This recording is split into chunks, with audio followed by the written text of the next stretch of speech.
Welcome to DeathGroundReviews, the monster that devours horror, suspense, and all those things the fantastic. Today I've got another movie review for you. This time I take you back to 1977. This was the decade when we received such horror films as The Texas Chainsaw Massacre, The Dunwich Horror, Burnt Offerings, and most notable and relative to our review today, 1973's The Exorcist. The Exorcist is one of the most profitable horror films ever made, inspiring tons of other films like it, like The Sentinel, The Rite, The Conjuring, and many more.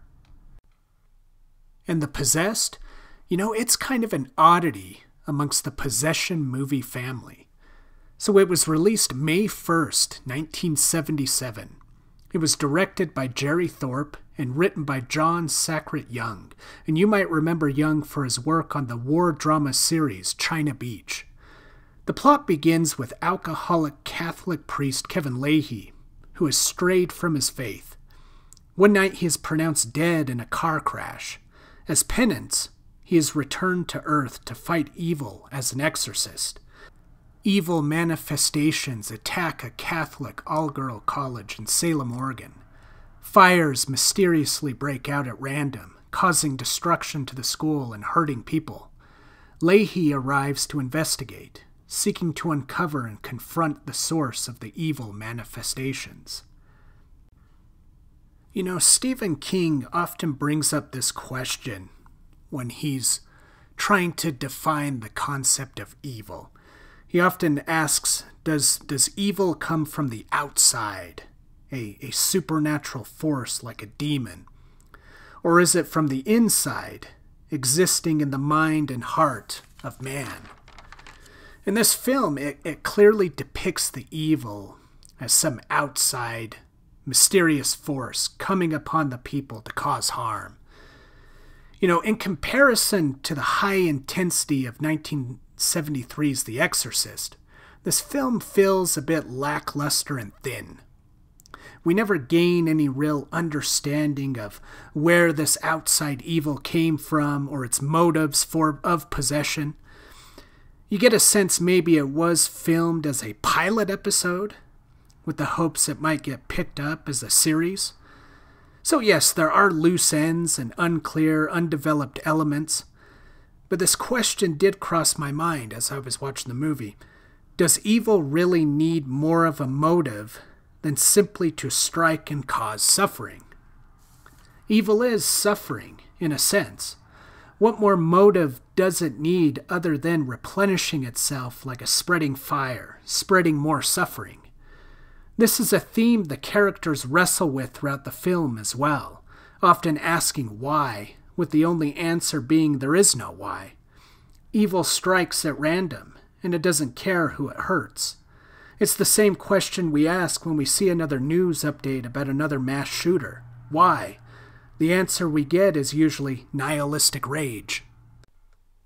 I was definitely charmed by the surprising star-studded cast in the film. We see them before they've attained their true badge of stardom.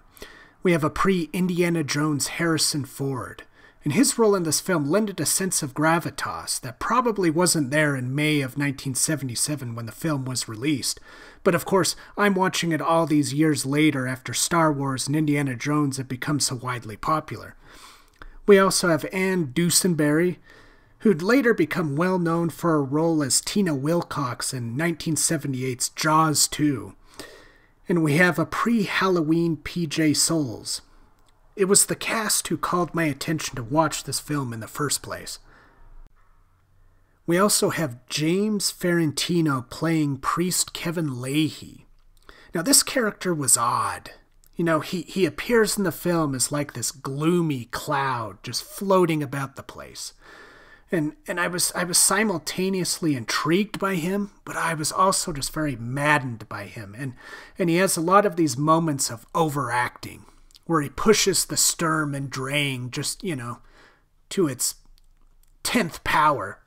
And every time it just really got a chuckle out of me. I couldn't help but laugh. But I did really like the lighting and the color contrasting throughout the film. So there's a lot of whites and there's browns. And then it's contrasted with, black smoke and the aggressive red of fire. And it seemed to me like they were almost trying to be symbolic with those elements, as if perhaps they were trying to show a theme of possession through the lighting and the color of the sets and stuff. I thought that was pretty interesting. I'm afraid, though, the climactic showdown will make you chuckle more than scare you, though. Joan Hackett's character at this point, she's possessed, she's growling and hissing, and it looks like she was chewing a pen, and the pen exploded and smeared ink all over her teeth. And the visual effects in this scene are just too grainy. You really can't tell what they represent. I think at one point she's spitting out nails at Leahy's character. But yet, despite some of these cheesy qualities, come on, it was a product of its time. I still recommend this film. It's worth it for the cast alone. And it also just has an oddly charming and entertaining quality in its own special way.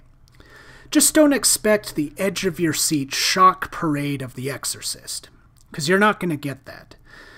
This film, it's kind of like The Exorcist's cute little toddler brother, goo-gooing and gagaing, holding Big Brother the Exorcist's hand while we all sit there and go, oh, how cute. Maybe there's potential in you there. And that concludes my review of The Possessed. Please like, share, subscribe, and let me know your thoughts by dropping a comment.